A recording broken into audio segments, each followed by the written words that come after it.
बिस्मिल्लाहिर्रहमानिर्रहीम। अस्सलाम वालेकुम। मैं सर राना इकराम हक हूँ और आज आपको एक्सरसाइज 7.3 जो है उसके बारे में गाइडेंस देनी है और मुझे उम्मीद है आप इसको समझते हुए एंजॉय करेंगे और खुशी महसूस करेंगे। अल्लाह आपको खुशहाल तंदुरुस्त और हमेशा हंसता मुस्कुराता रखे। तो एक्सरसाइज स्टार्ट करते हैं। क्वेश्चन 1 है, which of the following figures are symmetrical.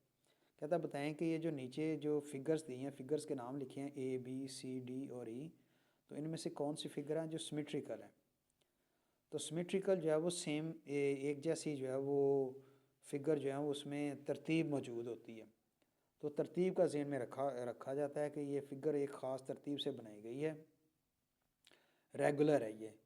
तो ये बतानी हमने और साथ रीज़न भी बताने, गिव रीजंस कि ये ऐसा क्यों है। Also find lines of symmetry. फिर इस फिगर में जो लाइन ऑफ सिमेट्री ड्रॉ होती हैं वो भी हमने मालूम करनी है कि लाइंस ऑफ सिमेट्री जो है इसके अंदर कहाँ कहाँ ड्रॉ होती हैं। तो इस कॉन्सेप्ट को समझने के लिए ज़रा डेफिनेशन की तरफ चलते हैं। देखें, symmetry and line of symmetry ये हमारा जो टॉपिक है जो हम स्टडी कर रहे हैं। तो हमने देखा कि यहाँ पे if you put a mirror along the edge of an object you will see the reflection of the object in the mirror. The object seems to be reversed from right to left. The object is reflected across the mirror line. This mirror line is also called line of symmetry. देखिए, एक हमारे पास object है, ये बर्तन है, कोई चीज़ पड़ी हुई है, ये इसके सामने मिरर है। तो ये जो ऑब्जेक्ट है ये हमें बिल्कुल वैसे का वैसा ही इस मिरर के अंदर इसकी रिफ्लेक्शन नज़र आएगी, इसका अक्स नज़र आएगा। लेकिन इसमें एक चीज़ है वो रिफ्लेक्शन के दौरान कि ये जो सपोज़ ये जो इसका जो हैंडल है या इसके कह लें ये जो पार्ट है इसका, ये राइट साइड के ऊपर है इस ऑब्जेक्ट के। तो जब आप मिरर में देखेंगे तो वो लेफ़्ट साइड के ऊपर होगा। फिर ये जो लेफ़्ट वाली जो साइड है ये आपको राइट पे नज़र आएगी। ये रिफ्लेक्शन में चीज़ रिवर्स हो जाती है, यानी उलट हो जाती है। जो दाईं चीज़ है राइट साइड है वो लेफ़्ट पे नज़र आती है, जो लेफ़्ट वाली है वो राइट पे नज़र आती है। तो कि इसलिए फिर कहते हैं the object is reflected across the mirror line. कहता है ये जो हमारा ये ऑब्जेक्ट ये हमारी मिरर लाइन के ऊपर जो है ना ये रिफ्लेक्ट कर रहा है। अब मिरर लाइन जो हम बतानी है कि this mirror line is also called line of symmetry. इसको लाइन ऑफ सिमेट्री कहते हैं। लाइन ऑफ सिमेट्री को ज़रा मज़ीद डिटेल से समझने के लिए एक फ़िगर पे जो है हम इसको कंसिडर करते हैं। हमारे पास ये फ़िगर है, समझिए ये एक हार्ट बना हुआ एक दिल है और ये सिमेट्री फिगर हमें नज़र आ रही है, ये फ्लैट है, सेम है दोनों तरफ से। अगर हम इसके दरम्यान में एक लाइन ड्रॉ करते हैं, लाइन ड्रॉ करने से ये फिगर दो हिस्सों में अलहदा हो जाती है, डिवाइड हो जाती है और दोनों हिस्से एक ही जैसे होते हैं। अगर इस हिस्से को हम एक हिस्से को उठा के दूसरे के ऊपर रखें या जैसे ये पेज के ऊपर बना के इसको फोल्ड किया है तो आधा हिस्सा पेज के हमें यह वो इस शेप का इधर नज़र आ रहा है, दूसरा आधा हिस्सा इसके पीछे की तरफ होता है। इसका मतलब है कि ये दोनों हिस्से आधे आधे हो गए हैं और सेम है।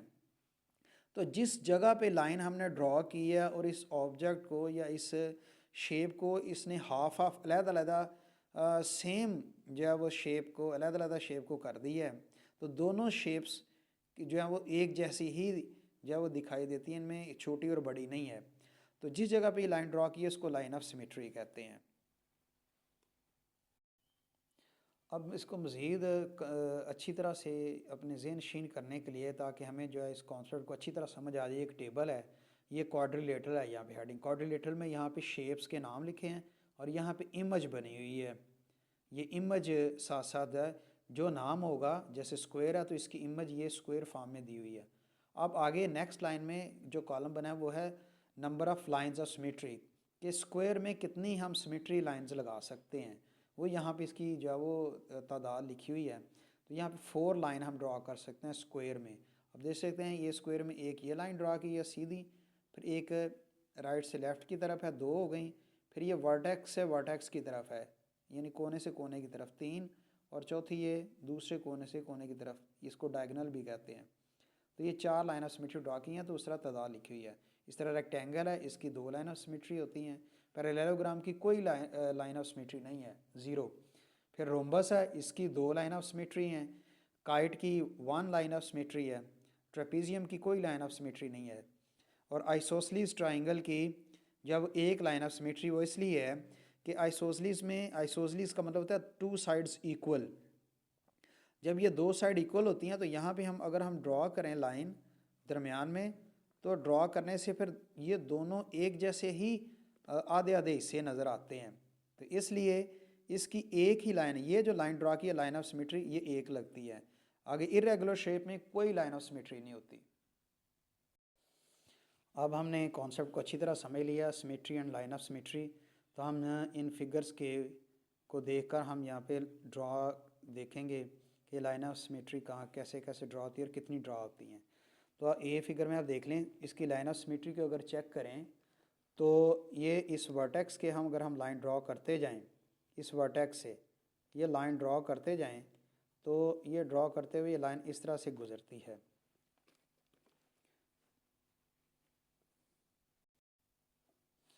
तो ये एक लाइन ऑफ सिमेट्री इसमें से ड्रॉ करते हुए गुजरेगी। तो आप देख सकते हैं कि नीचे और ऊपर दोनों जो आधे आधे हिस्से में अलहदा हो गई हैं, तो ये दोनों ही एक जैसी जो है वो इसकी जो है वो लेंथ है, ये एक जैसा इसका एरिया है।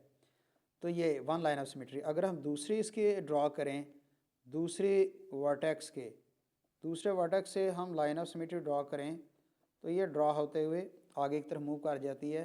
तो ये लाइन ऑफ सिमेट्री ये भी इसको हाफ में डिवाइड कर देती है और शेप में कोई फ़र्क नहीं नज़र आता, दोनों तरफ सेम है। और तीसरी लाइन ऑफ सिमेट्री, चूँकि ये इक्विलेटरल ट्राइंगल है, तीसरी लाइन ऑफ सिमेट्री भी जो है इसको पास करती है और इसको हाफ इक्वल में ये अलग-अलग कर देती है। तो अब देखें यहाँ पे कितनी लाइन ऑफ सिमेट्री ड्रॉ होती हैं। एक तो ये लाइन ऑफ सिमेट्री है, वन है, दूसरी दूसरे वर्टेक्स की, और फिर ये तीसरी कोने से या तीसरे वर्टेक्स से ड्रॉ होती हैं। तो यहाँ पे लाइन ऑफ सिमेट्री उसने पूछा था कि कितनी लाइन ऑफ सिमेट्री हैं, तो वो 3 लाइन ऑफ सिमेट्री बनती हैं। अब यहाँ पे रेक्टेंगल है, रेक्टेंगल में हमें पहले ही पता है कि 2 लाइन ऑफ सिमेट्री होती हैं। और कैसे ड्रॉ करनी है, ये पहले आप इसके दरमियान से हाफ करें, तो आप देखें ऊपर और नीचे दोनों तरफ सेम सेम जब वो एक ही जैसी शेप की, एक ही जैसी शेप्स दोनों नज़र आती हैं, हाफ हो जाती हैं। तो एक तो ये लाइन ऑफ सिमेट्री। दूसरी, ये ऊपर की तरफ से अगर हम ड्रॉ करें तो ये भी लाइन ऑफ सिमेट्री इसको हाफ करते हुए गुजरती है। तो इसकी तादाद बनती है 2 लाइन ऑफ सिमेट्री। ये जो तीसरी शेप है एस की तरह नज़र आ रहा है, या नंबर जो आता है नंबर 5 की तरह है, तो इसकी लाइन ऑफ सिमेट्री दरमियान में यहाँ पे लाइन ऑफ सिमेट्री बनती है। ये लाइन ऑफ सिमेट्री, इसकी एक लाइन ऑफ सिमेट्री होगी, यानी इसको हाफ इधर और हाफ इधर कर दिया, तो जिस तरह की ये शेप इधर बनती है उसी तरह की शेप इधर यहाँ पे बनेगी। हम इसको उठा के इसके ऊपर रखेंगे तो एक जैसी ही नज़र आएगी। तो ये काइट है, काइट का भी हम पहले पढ़ चुके हैं कि इसकी लाइन ऑफ सिमेट्री एक होती है, और वो कौन सी है, इसकी जो है वो अप एंड डाउन, ऊपर से नीचे की तरफ या नीचे से ऊपर की तरफ लाइन ऑफ सिमेट्री ड्रॉ कर सकते हैं। ये 1 लाइन ऑफ सिमेट्री होती है। इसी तरह से हमारे पास ये एक तरह से कह लें ये प्लस का निशान है, ये इसको सलीब कह लें तो दूसरे क्रिश्चियन लैंग्वेज में। लेकिन यहाँ पे आप देखें, हम चूँकि लाइन ऑफ सिमेट्री ड्रॉ करनी है, तो ये हमारे पास एक रेक्टेंगल है, एक छोटा सा रेक्टेंगल है, तो रेक्टेंगल के दरमियान से हम लाइन ड्रॉ करेंगे। ये लाइन ऑफ सिमेट्री एक है। इसी तरह से ये दूसरी है, ऊपर से नीचे की तरफ आप बेशक ड्रॉ कर लें, तो ये भी एक समझे कि लेंथ वाइज ये रेक्टेंगल है, इस तरह से हाफ शेप इधर और हाफ शेप इसकी इधर रह जाती है।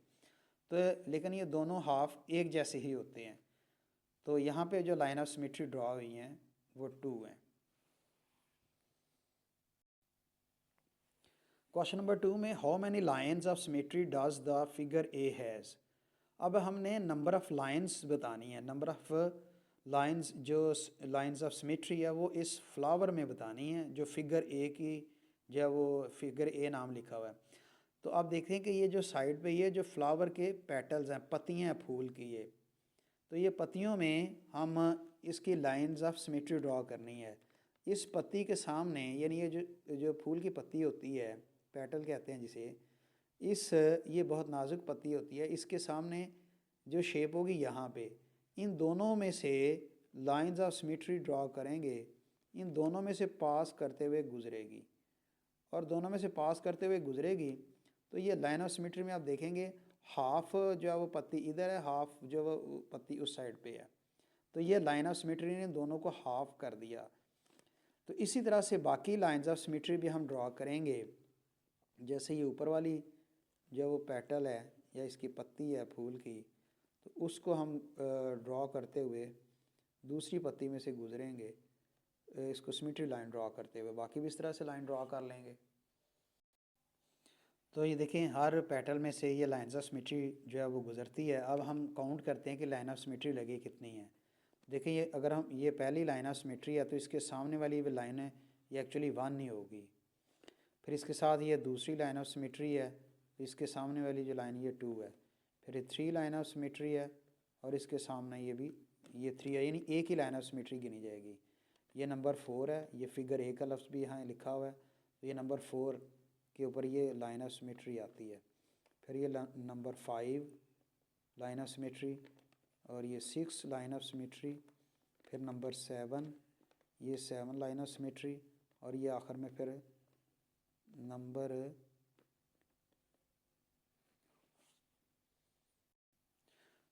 7 के बाद देखें यहाँ पे ये नंबर 8 है लाइन ऑफ सिमेट्री और ऊपर भी 8 है।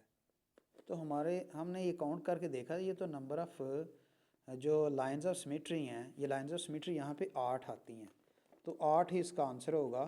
बुक में लाइंस ऑफ सिमेट्री 9 लिखा हुआ है, तो जब हमने इसको लाइन ऑफ सिमेट्री ड्रॉ करके देखा तो वो 8 बनती हैं। तो एग्जैक्ट फिगर जो है यहाँ पे वो लाइन ऑफ सिमेट्री 8 है।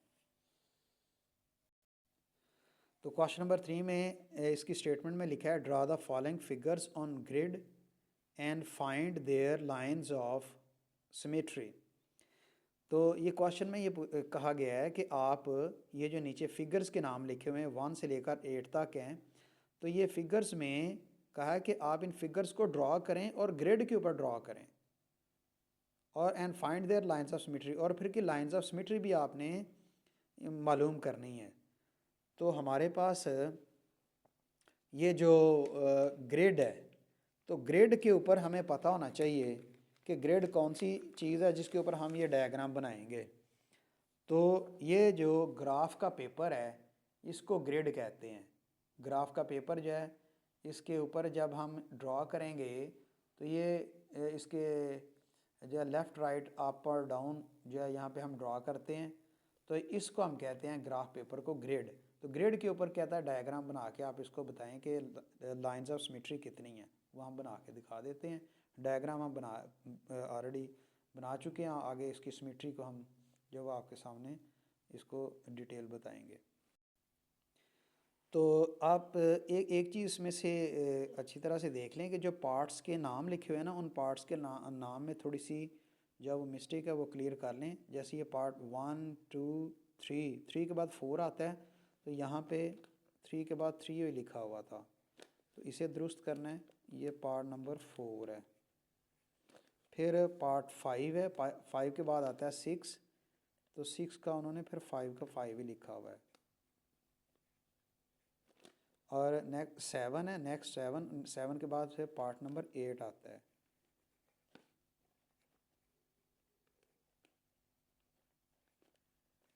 इन 8 पार्ट्स को हम हल करते हैं। अब देख लें कि सबसे पहला है स्केलिन ट्राइंगल। तो ये स्केलिन ट्राइंगल है जिसको आप देख रहे हैं ग्रिड के ऊपर। तो स्केलिन ट्राइंगल में आप देखें कि हमारे पास ये ट्राइंगल है स्केलिन। तो इस स्केलिन ट्राइंगल वो ट्राइंगल होती है बाय डेफिनेशन के मुताबिक ये होता है कि इसकी तीनों साइड्स, क्योंकि ट्राइंगल की 3 साइड्स होती हैं, तीनों साइड की लेंथ सेम नहीं होती है, डिफरेंट होती है। जैसे यहाँ पे ये 2 है और 3 और ये 4, तीनों की लेंथ डिफरेंट है। और ये सारी लेंथ जो है वो सेंटीमीटर में है, जितनी भी जो है यहाँ पे आपको आगे आगे आएंगी। तो अगर लेंथ नहीं भी लगी तो आप इसको सेंटीमीटर कंसिडर करें। तो ये अंडरस्टूड है। तो छोटी लाइन जो है वो सेंटीमीटर में ड्रॉ की जाती है। तो अब देखिए ये 2 है, इसकी लेंथ 2 सेंटीमीटर, ये 3 सेंटीमीटर और ये 4 सेंटीमीटर। तो अब इनमें से कोई भी लेंथ जो है वो सेम नहीं है, डिफरेंट है। तो अगर हम यहाँ पे ये बनाना भी चाहें, लाइन ऑफ सिमेट्री ड्रॉ करना चाहें, तो वो ड्रॉ नहीं हो सकती। अब देखिए अगर हम इस वर्टेक्स से ड्रॉ करते हैं लाइन ऑफ सिमेट्री, तो ड्रॉ करने के बाद ये लेंथ और इस लेंथ में चूँकि डिफरेंस है, तो ये कभी भी एक दूसरे के साथ, ये जो है ना ये आगे की तरफ इस तरफ मूव कर जाएगी, ये इस तरफ आके मूव करेगी, तो ये लाइन ऑफ सिमेट्री ये लाइन लगाने के बावजूद नहीं बनती। तो अगर हम कोई और लाइन भी ड्रॉ करना चाहें, अगर फर्ज करें ये लाइन ड्रॉ कर लेते हैं, तो ये लाइन भी अब देखें कि ये जो स्पेस है ये कम है और यहाँ पे स्पेस ज़्यादा बचती है। तो इससे ये पता चलता है कि स्केलिन ट्राइंगल में कोई भी लाइन ऑफ सिमेट्री नहीं होती। तो हम इसका आंसर इसी पार्ट के सामने लिख देते हैं कि स्केलिन ट्राइंगल का जो लाइन ऑफ सिमेट्री है वो ज़ीरो है। फिर इस तरह से दूसरा part isosceles triangle. Isosceles triangle का मतलब ये होता है कि ऐसी ट्राइंगल जिसकी दो साइड सेम होती हैं, मसलन ये साइड है और दूसरी इसकी ये साइड है, ये दोनों साइड इक्वल हैं, सेम लेंथ की हैं। मसलन अगर ये 4 सेंटीमीटर है तो ये भी 4 सेंटीमीटर है, तो ये जो वैल्यू होगी ये 5 सेंटीमीटर हो सकती है, यानी इसमें डिफरेंट होगा, कम होगी या ज़्यादा होगी। तो ऐसी ट्राइंगल जो आइसोसेलेस ट्राइंगल होती है जिसकी दो साइड्स इक्वल होती हैं ट्राइंगल की, तीसरी इक्वल नहीं होती है, डिफरेंट होती है, तो उसमें हम सिर्फ जब ट्राइंगल के अंदर अगर हम ड्रॉ करना चाहें लाइन ऑफ सिमेट्री, तो ये बाय रूल कानून के मुताबिक हम एक ही लाइन ऑफ सिमेट्री ड्रॉ कर सकते हैं। तो जब हम ड्रॉ करते हैं तो आप देखें लेफ़्ट साइड की जो ट्राइंगल, ये भी एक ट्राइंगल की शेप है, और राइट साइड की शेप, दोनों सेम बिल्कुल ही दोनों शेप्स एक जैसी बनती हैं। तो ये आइसोसेलेस ट्राइंगल में जो लाइन ऑफ सिमेट्री है वो एक ही लगती है। तो इसकी जो है वो वैल्यू 1 हम लिख देंगे इसी पार्ट के आगे कि आइसोसेलेस ट्राइंगल में सिर्फ 1 जो है ना वो होती है लाइन ऑफ सिमेट्री। तो तीसरा पार्ट है इक्विलेटरल ट्राइंगल। इक्विलेटरल ट्राइंगल हम इसको सॉल्व करते हैं। इक्विलेटरल ट्राइंगल को, इक्विलेटरल ट्राइंगल का मतलब ये होता है कि ऐसी ट्राइंगल जिसकी तीनों साइड्स इक्वल होती हैं, मसलन ये साइड इस साइड के इक्वल है और तीसरी साइड भी इक्वल है, सेम लेंथ की होती हैं। तो जब तीनों साइड सेम होती हैं, हम क्वेश्चन नंबर 1 में भी ऐसा कर चुके हैं, तो इनको फिर हम जब इसका लाइन ऑफ सिमेट्री ड्रॉ करते हैं, तो ये लाइन ऑफ सिमेट्री हमारी बड़ी स्मूथली ड्रॉ होती है कि ये सामने वाली लाइन से, ये जो लाइन है ये वर्टेक्स है जिसे कोना भी कहते हैं, इसके सामने वाली लाइन से गुजरते हुए इसके ये सामने वाली जो लाइन है इसको हाफ कर देती है। दोनों शेप्स आप देखें कि दोनों शेप्स एक जैसी और इक्वल हैं। इस तरह से यहाँ से हम लाइन ड्रॉ करते हैं, ऊपर वाले वर्टेक्स के ड्रॉ करते हुए नीचे की तरफ आएँ तो ये भी इसको हाफ में दोनों में कन्वर्ट कर देती है। और तीसरी ये वर्टेक्स से हम लाइन ड्रॉ करें तो ये लाइन उस पहले वाली दो लाइनों के एक ही सेंट्रल पॉइंट से गुजरते हुए आगे जाएगी। ये भी लाइन ऑफ सिमेट्री है, ये तीनों एक ही पॉइंट पे मिलते हैं। तो इक्विलेटरल ट्राइंगल में हमने लाइन ऑफ सिमेट्री देखा कि एक लाइन ऑफ सिमेट्री वर्टेक्स से, पहले वर्टेक्स से, फिर दूसरे वर्टेक्स से और फिर तीसरे वर्टेक्स से हमने ड्रॉ की, तो तीनों ही लाइन ऑफ सिमेट्री जो हैं वो इस शेप को एक जैसा ही डिवाइड करती हैं। तो हम इसके पार्ट के आगे आंसर लिख देते हैं कि इक्विलेटरल ट्राइंगल में 3 लाइन ऑफ सिमेट्री ड्रॉ होती हैं। आगे पार्ट नंबर 4 ट्रेपीजियम का हम पहले कर चुके हैं कि ट्रेपीजियम में लाइन ऑफ सिमेट्री अगर हम ड्रॉ करना चाहें तो ट्रेपीजियम में लाइन ऑफ सिमेट्री हम ड्रॉ नहीं कर सकते। उसकी वजह क्या है? उसकी वजह ये है कि अगर हम ड्रॉ करना भी चाहें तो आमने सामने वाली लाइन ये तो पैरेलल होती हैं, ये दोनों साइड इसकी लेफ़्ट और राइट वाली जो साइड्स हैं ये पैरेलल नहीं होती। इस फिगर को हम ट्रेपीजियम कहते हैं। हम किसी भी जगह पे इसको अगर हम पैरेलल जो है वो होने के बावजूद अगर हम लाइन ऑफ सिमेट्री ड्रॉ करते हैं तो ये शेप वैसे तो ये नज़र आ रही है कि हाफ ऑफ हो रही है, लेकिन आप देखें ये जो साइड है और ये ज़्यादा इसमें स्लोप है, तो ये एक दूसरे ये जो है इससे आगे मूव कर जाएगी। जब इसको हम इसके ऊपर लेके आएंगे ये पीछे रह जाएगी, तो ये लाइन ऑफ सिमेट्री हम यहाँ पे नहीं ड्रॉ कर सकते। इस तरह भी ड्रॉ करना चाहें तो भी नहीं ड्रॉ कर सकते क्योंकि ये लेंथ बड़ी है, जब इसको फोल्ड करेंगे तो ये लेंथ इसके ऊपर की तरफ ज़्यादा मूव कर जाएगी आगे की तरफ। तो ट्रेपीजियम का कोई भी लाइन ऑफ सिमेट्री नहीं होती, तो ये ज़ीरो होती है लाइन ऑफ सिमेट्री ट्रेपीजियम में। Part number 5 rectangle. तो रेक्टेंगल में देखें कि ये दो लाइंस आमने सामने वाली ये इक्वल होती हैं बड़ी, और ये दो छोटी साइड्स भी इक्वल होती हैं। तो इनको अगर हम इसके दरमियान में लाइन ऑफ सिमेट्री ड्रॉ करना चाहे तो हम ड्रॉ कर सकते हैं। हमें पता भी है कि रेक्टेंगल में दो लाइन ऑफ सिमेट्री होती हैं, ये हम पीछे पढ़ चुके हैं। तो ये लाइन ऑफ सिमेट्री ड्रॉ करते हम देखेंगे। तो लाइन ऑफ सिमेट्री ड्रॉ की तो आपने देखा कि ये इस लाइन ऑफ सिमेट्री को ड्रॉ करने से ये दोनों तरफ से हाफ हाफ जो है ये इसकी शेप हाफ हाफ में डिवाइड हो गई। तो इसी तरह से हम यहाँ पे लाइन ऑफ सिमेट्री दूसरी ड्रॉ करते हैं ऊपर से नीचे की तरफ। तो ये लाइन ऑफ सिमेट्री भी इसको यहाँ पे राइट पे हाफ और लेफ़्ट पे हाफ जब इसको सेम सेम जो है फिगर में डिवाइड कर देती है। तो इस तरह से रेक्टेंगल में लाइन ऑफ सिमेट्री की तादाद 2 है, वो हम यहाँ पे इस पार्ट के आगे लिख देते हैं पार्ट नंबर 5 में। तो रेक्टेंगल में जो लाइन ऑफ सिमेट्री हैं वो 2 हैं। अब पैरेललोग्राम में हम देखते हैं कि कितनी लाइन ऑफ सिमेट्री होती हैं।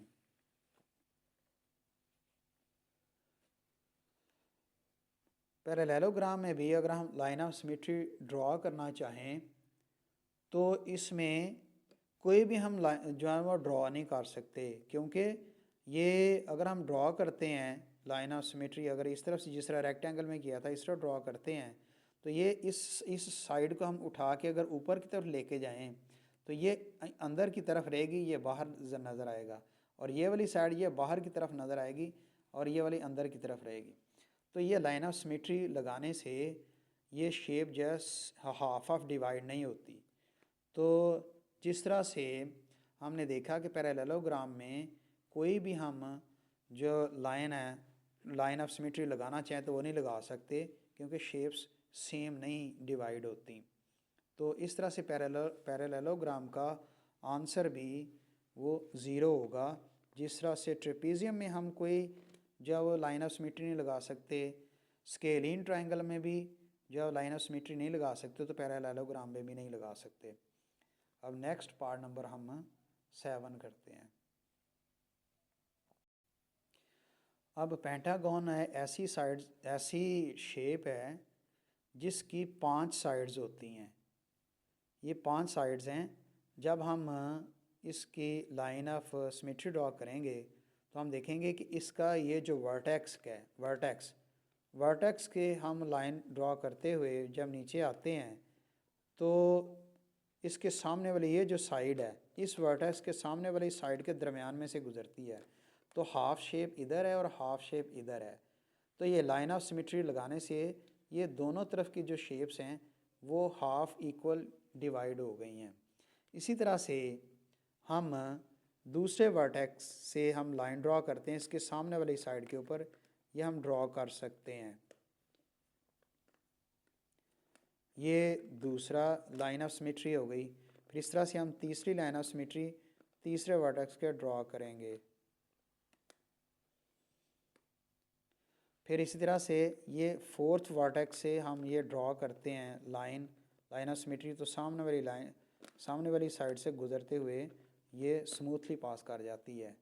और ये फिफ्थ वर्टेक्स था जिसे हम कोना भी कहते हैं, ये अपने फिफ्थ वर्टेक्स के सामने जो साइड होगी उसमें से ये गुजरेगी। इस तरह से आपने देखा कि सारी लाइंस जो है वो पास करती हैं एक सेंट्रल पॉइंट से गुजरती हैं। और इस तरह से अगर हम काउंट करना चाहें तो ये कितनी लाइंस ऑफ सिमेट्री ड्रॉ की हैं, तो आपने देखा हर वर्टेक्स के हर वर्टेक्स से एक लाइन ऑफ सिमेट्री ड्रॉ हुई है। तो ये 1 2 3 4 और ये 5 इसके वर्टिसेस थे, तो पांचों में से ये लाइन ड्रॉ हुई हैं। तो इस पेंटागन में 5 साइडों वाली फिगर का जो लाइन ऑफ सिमेट्री की जो तादाद है वो 5 है। हम इस पार्ट के आगे 5 लिख देते हैं कि पेंटागन में 5 लाइंस ऑफ सिमेट्री ड्रॉ होती हैं। नेक्स्ट है हेक्सागन। तो हेक्सागन भी बिल्कुल इसी तरह से शेप है जैसे पेंटागन की है। तो इसके वर्टेक्स के हम लेकिन यहाँ पे क्या होगा, इसके वर्टेक्स के सामने वर्टेक्स के सामने वर्टेक्स से ये लाइन गुजरेगी और आपने सीधी लाइन गुजारनी है, स्केल से लाइन जो है वो सीधी लगती है। फिर दूसरे वर्टेक्स, ये जो वर्टेक्स है इस वर्टेक्स के सामने से लाइन ड्रॉ करते हुए गुजारते हैं, ये दूसरी लाइन ऑफ सिमेट्री है, हाफ हाफ कर रही है। फिर आगे ये तीसरी लाइन ऑफ सिमेट्री है जो हम तीसरे वर्टेक्स में से गुजारते हैं। अच्छा, ये तो एक वर्टेक्स के सामने दूसरे वर्टेक्स से गुजरती है लाइन, फिर दूसरे वर्टेक्स के उसके सामने वाले से गुजरती है, तीसरे वर्टेक्स से इसके सामने वाले से गुजरती है। तो ये 3 लाइन ऑफ सिमेट्री लगती हैं। लेकिन आप इसके अलावा देख सकते हैं कि ये जो साइड है इसके सामने वाली साइड के ऊपर भी ये लाइन ऑफ वर्टेक्स हम जो है वो लाइन ऑफ सिमेट्री ड्रॉ कर सकते हैं। हाँ, ये वर्टेक्स पे तो नहीं है, ये साइड के ऊपर है, ये साइड के सामने वाली साइड से गुजरती है। फिर इस तरह से ये वाली साइड है, इसके सामने वाली साइड से ये पास कर सकती है लाइन ऑफ सिमेट्री और बिल्कुल फिगर को जो है वो इक्वली डिवाइड कर रही है। फिर इस तरह से ये लास्ट में ये है कि ये साइड की लाइन ऑफ सिमेट्री ड्रॉ करेंगे, सामने वाली साइड से ये गुजरेगी। तो 3 तो वर्टिसेस में से लाइन ऑफ सिमेट्री गुजरी और 3 जो है वो साइड्स में से गुजरी। तो इसकी तादाद जो है लाइन ऑफ सिमेट्री की हेक्सागोन में जिसकी 6 साइड्स होती हैं उसकी जो लाइन ऑफ सिमेट्री की तादाद है वो 6 है।